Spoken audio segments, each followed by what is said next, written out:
And I think all communities have to be run by someone who's really committed to actually caring for a community. I don't think enough thought goes into the psychometrics and the attitude of the person that's being chosen to run a community. So if we look at, people might do Myers-Briggs, they might do DISC, they might do what we do. I'm a Identify, Modify, Adapt one. The communication style and the attitude of this servant leader who's going to lead a community is really important. Training them and making sure that they're the right person in the first place.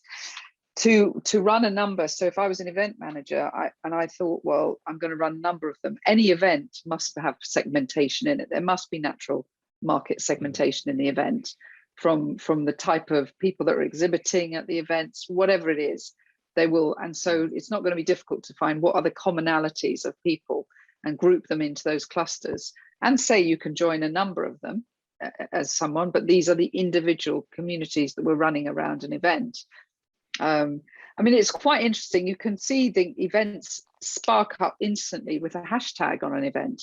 As soon as you're part of a hashtag on Twitter, you're part of that community, aren't you, for that day, where you're so communities can pop up really quickly and people immediately get that sense and they make connections through those hashtags.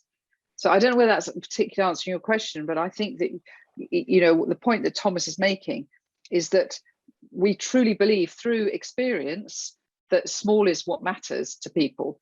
And so you've got to look at, and we can't do a whole strategy session here, a generic strategy session. You've got to look at, why am I creating community? It has to come from the customer perspective.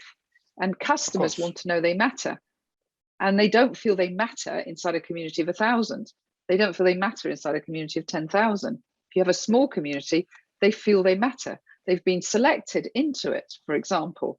And you might put in a policy like we have with BIP 100. We've got 62 members now. We've done nearly 700 interviews for that. Therefore, when somebody like yourself gets accepted into the community, it's a win for you because you know how hard we've worked to find somebody with your expertise and your attitude to life.